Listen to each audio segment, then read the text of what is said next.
ஆசிரியர்களுக்கும் வணக்கம். தற்பொழுது 4 மற்றும் 5ஆம் வகுப்பு கைலாக்குடி ஆசிரியர்கள் தங்கள் வகுப்பு மாணவர்கள் ஒவ்வொருவருக்கும் முதல் பருவத்திற்கான ஃபார்மேட்டிவ் அசஸ்மெண்ட் பி மேற்கொள்ள வேண்டும். இன்று முதல் அதனை எவ்வாறு மேற்கொள்வது என்பது குறித்து இந்த வீடியோவில் பார்க்கலாம். அதற்கு நீங்கள் உங்களுடைய டிஎன்எஸ்டி ஸ்கூல்ஸ் ஆப்பை ஓப்பன் பண்ணிக்கோங்க.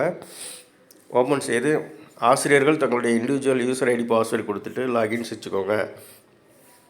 லாகின் செய்தவுடன் இது மாதிரியான ஒரு டேஷ்போர்டில் ஒரு விண்டோ ஓப்பன் ஆகும். அதை இன்ட்டை க்ளோஸ் பண்ணி விட்டுக்கோங்க. இப்போ இங்கே இருக்கக்கூடிய எண்ணும் எழுத்தும் அப்படிங்கிற மோடில் கிளிக் பண்ணிங்கன்னா இதில் நிறைய ஆப்ஷன்ஸ் வரும். இதில் முதலாவதாக கிளாஸ் ரூம் டீட்டெயில்ஸில் உங்களுடைய கிளாஸ் ரூம் கரெக்டாக தேர்வு செய்யப்பட்டிருக்கான்னு பார்த்துக்கோங்க.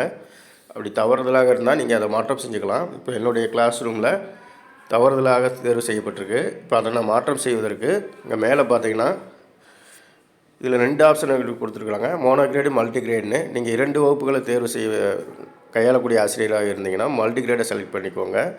செலக்ட் பண்ணிவிட்டு உங்களுடைய வகுப்பு 4 மற்றும் 5 அப்படின்னு இருக்கும் பட்சத்தில் 4 மற்றும் 5 செலக்ட் பண்ணிவிட்டு அதே போல் இங்கே 3 சப்ஜெக்ட்டு டிஃபால்ட்டாக செலக்ட் ஆகிருக்கும். அதே போல் சயின்ஸு சோசியல் சயின்ஸும் செலக்ட் ஆகிருக்கும். சப்போஸ் நீங்கள் உருது அல்லது மலையாளம் தெலுங்கு கற்பிக்கக்கூடிய ஆசிரியர்னால் அதை நீங்கள் செலக்ட் பண்ணிவிட்டு இப்போ நீங்கள் சேவ் கொடுத்துக்கலாம்.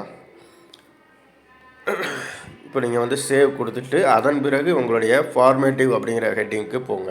போயிட்டு இப்போ ஃபார்மேட்டிவ் பி அப்படிங்கிறத கிளிக் பண்ணிங்கன்னா செலக்ட் டேம் கேட்கும். டேம் 1 செலக்ட் பண்ணிட்டு செலக்ட் மந்த்தில் ஜூலையை செலக்ட் பண்ணிட்டு ஓகே கொடுத்துட்டு அசஸ்மெண்ட் 1 அப்படிங்கிறத கிளிக் பண்ணுங்கள். கிளிக் பண்ணோடனே உங்களுக்கு 4 மற்றும் 5 வகுப்புகளுக்கான 5 பாடங்களும் காட்டப்படும். இப்போ உதாரணத்துக்கு நான் 5ஆம் வகுப்பு தமிழை செலக்ட் பண்ணுறேன்.